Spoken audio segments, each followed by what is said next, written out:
Hello, everyone. Hope you are doing great and having fun. Let's start the story titled Found Her Burner Phone.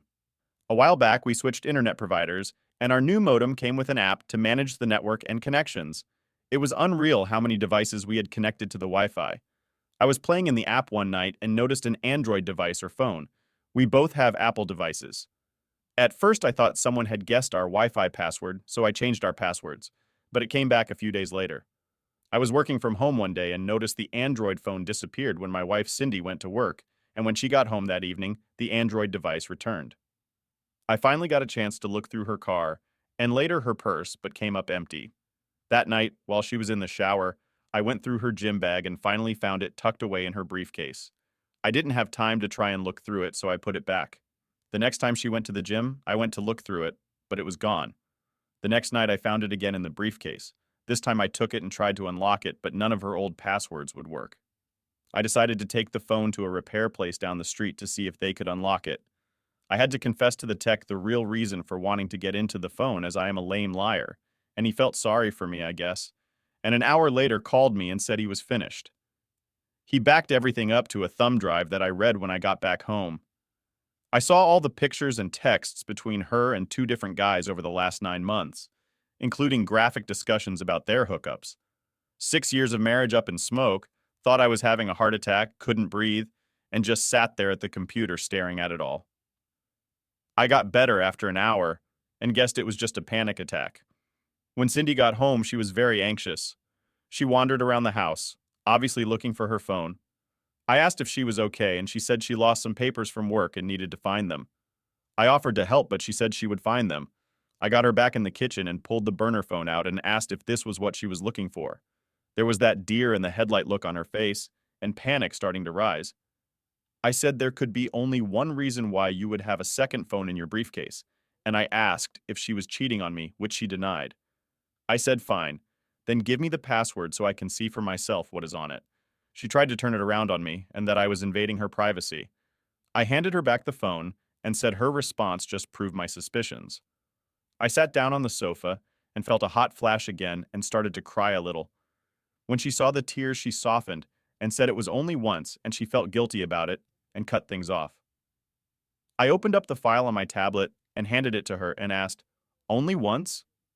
She kept saying she was sorry, that it wasn't my fault, and that she wanted to stay together. I said I needed some space to think and we needed to separate while I decided how to move forward. She disagreed and said we needed to talk it out. So I started asking questions. Married? Co-workers? How did they meet? Where did they hook up? What kind of sex did they have? What did she do with them that she hasn't done with me? Were they bigger than me? Did she use protection? She finally said enough. She couldn't do this anymore. She asked how long I had known. I said I found the phone a week ago, but didn't see what was on it till today. I said I was still in shock and needed time to process it all. She agreed to spend the rest of the week at her sister's house and we could talk more this weekend. She wants to schedule a session with a marriage counselor next week, and I agreed to that. I didn't tell her I would be consulting an attorney tomorrow to get an idea of my options. Last Christmas, her sister got a divorce after finding out her husband was having an affair. There were several family discussions about cheating at her parents' house and how low her ex-brother-in-law was for betraying his wife. I can't imagine what was going through her mind sitting there being just as guilty. The thought of leaving her kills me, but I don't think I could forgive her or ever trust her again. We had been talking about kids, but I am so glad we were still waiting. OP provided a mini update. New info, first my to-do list. Attorney, showed my text collection to my attorney, and he is proceeding with the filings. He gave me a worksheet on things I need to do in the meantime. Doctor, all tests came back negative. First affair partner's wife. I met with her this afternoon and gave her hard copies and a thumb drive. I showed her the pictures they had traded. She is not going to confront him with it until he is served. Cindy's sister, not the one she is staying with, but the one who just divorced her cheating husband. I met with her tonight and showed her my greatest hits, the more damning texts, and let her see what her sister had sent her affair partners. She was angry and at the same time a little sad. She apologized to me and said she had no idea what her sister had been up to. If she had, she would have told me. I am sure I will hear about her sister when Cindy comes to the house tomorrow to get some of her things. She wants to sit down and talk, probably about how we are going to move forward. This may be my last entry here on this thread. I may post a separate update later if needed. OP is a savage. He didn't hesitate and went straight for a divorce. His wife is a serial cheater, going from one dude to another. I'm glad he exposed her to her sister and her family. Her response shows that there is no hope.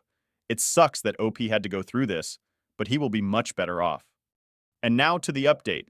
TLDR. I found a burner phone in my wife's briefcase.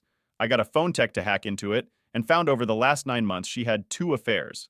When I confronted her with the phone, she denied having an affair and then said it was only once until I showed her copies of her texts and photos they had exchanged. I told her I needed some space to process this, and she's been at her sister's house all week. She wants to reconcile and go to couples therapy to help us get past this.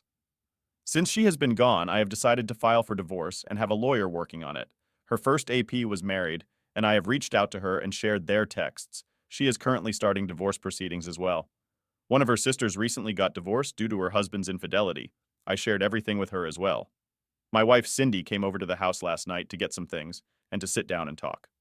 She said she was sorry for hurting me, and she is still very much in love with me and wants to stay together. Her affairs were never about the quality or quantity of our sex life, and she asked if I felt like my needs were ever neglected. Our sex life was pretty spicy. We averaged 5 times a week, and she initiated 50% of the time. She just enjoyed experiencing sex with other people and being showered with attention. She is willing to go to therapy to find out why she desires this and to help her be a better partner for me. She said she would understand if I wanted a pass to explore or get even by dating another woman.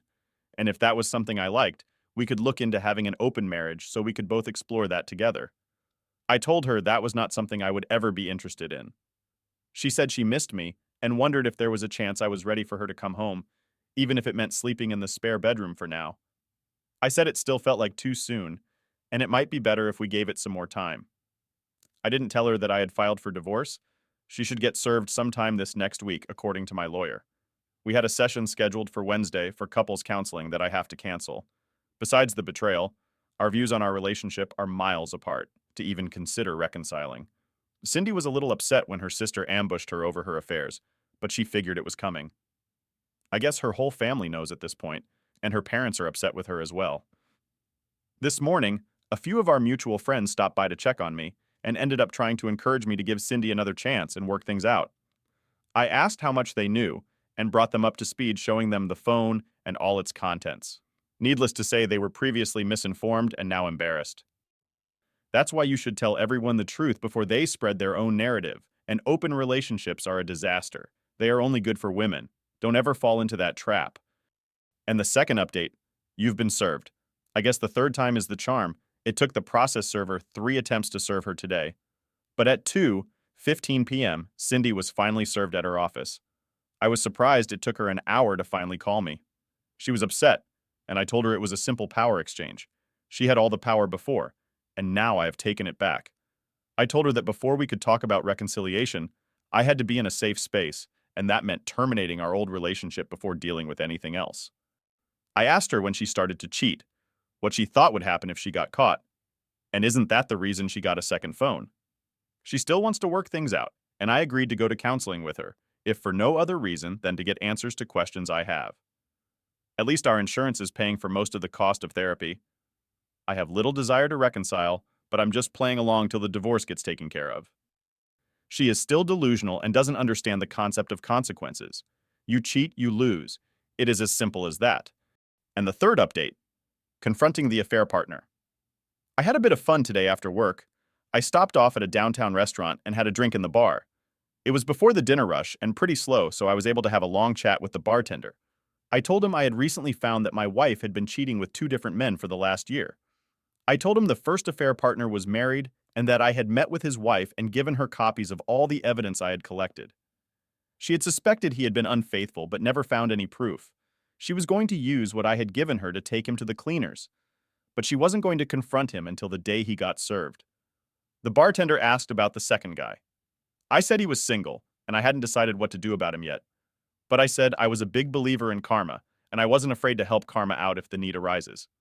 He laughed and said that was a good one. I finished my drink and gave him my credit card to tab out. He froze for a second when he saw my name. He gave me my receipt, and I said give my regards to Cindy, my wife, and said, "Be seeing you, Kevin." That was a good one. Now he would think twice before screwing someone's wife. And the fourth update, recap. 2.5 weeks ago, I confronted my wife with a burner phone I found in her briefcase. I found a tech who could hack the phone and provide me with her messages and pictures on the phone. It told the story of the last 9 months when she had cheated on me with 2 different men. She has spent the last 2.5 weeks at her sister's house while I decide how to move forward. She has continued to push hard on reconciliation. The notable events so far. I shared emails and pictures with the wife of Affair Partner 1. She surprised him with divorce papers last week. I confronted Affair Partner 2 at the restaurant where he works. I said I knew everything and said I would be seeing him. My favorite John Wick line. 2 days later, AP2 got fired from his job. Just karma. I had nothing to do with it. Swear. Told soon-to-be ex-wife's sister who got cheated on recently about her sister's shenanigans. Divorce papers were served to my soon-to-be ex-wife, credit cards canceled, and bank accounts separated. At my request, she did not attend a birthday party for one of my friends this weekend. She was also uninvited to an annual barbecue with our friend group on Memorial Day. Yesterday, we had a couples counseling session. It started with me getting ripped for costing her affair partners their marriage and job respectively. I said while I had nothing to do with Kevin losing his job, I had no sympathy for either one of them due to what they did to contribute to wrecking our marriage. When I asked how she knew all this and if she had been in contact with them since we split up, she deflected and said they reached out to her. I asked to see her phone to confirm that and she refused, so I said I guess we are done then and stood up to leave. Our therapist tried to smooth things over and get us talking. I asked why she cheated on me and how she met her affair partners. She had a very well-rehearsed answer I didn't believe and won't dignify by repeating it here. But she was being very contrite, complete with tears about wanting to reconcile and save our marriage. Of course, she wants to move back in while we work on settling our differences and fixing our relationship. Our therapist did an excellent job of being fair and not trying to take sides. She asked me what I needed to be able to move forward, and I gave her a list of the 5 things I needed. First thing, full account of the affair, where they met, and how often. All the details with nothing held back. Second, a list of friends and relatives who knew of the affair when it was happening. Third, full access to her phone tonight before we leave. Fourth, a full apology and confession of the affair on her social media accounts, including the names of her APs. Fifth, once the divorce is finalized, I would go to therapy with her again to see if we have a relationship left to salvage. After much back and forth, she agreed to everything except third and fifth. I conceded third but said she needed to retain a lawyer and respond to the divorce papers as soon as possible. I told her she killed the marriage when she decided to cheat, and that had to be resolved before we could move forward. This afternoon, she posted her apology/confession to her social media accounts, complete with affair partners tagged. I haven't heard from her since our session, so I don't know about the other items. I also got word that her attorney had reached out to mine to arrange a meeting for next week. The third point shows she is still not being honest, and there might be more affair partners, and why she is upset about her scumbag AP losing his job. As for the fifth point, why even bother with therapy? Or maybe OP is playing the long game to get a nice settlement from her. And the fifth and final update. We met with the lawyers earlier this week, and I was pleased with the settlement for the most part. She agreed to give me the house in exchange for assuming 11 grand of credit card debt.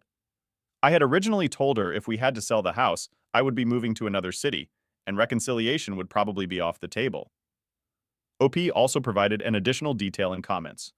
She made the open marriage pitch before we even started therapy. Our therapist said that option would need months of research and honest communication before it would have any chance to succeed. I have no desire for that kind of relationship, especially with someone like her. I did have to commit to 3 more couples counseling sessions under the pretense of working on having an open relationship. She wants to move back in soon, but I said I needed some more time with my own personal therapist before I'm comfortable with that. All that matters is that she signed the settlement agreement, and after a short waiting period, the divorce will be final. Thanks for everyone's support and advice, and this will be my final update. Once the divorce is final, I will follow one suggestion to let her read the posts and realize the player got played. OP, if you're watching this, I just want to say you're a king. Well done, man. The look on her face when she realizes she got played will be priceless. Take notes, folks. This is how you should handle things instead of doing pick-me dance. I'll make another video if OP decides to update in the future. Let us know in the comments what you think about this story. And with that, we'll wrap up today's video. Dear viewers, don't forget to hit that like button and subscribe so you never miss out. See you next time. Bye-bye.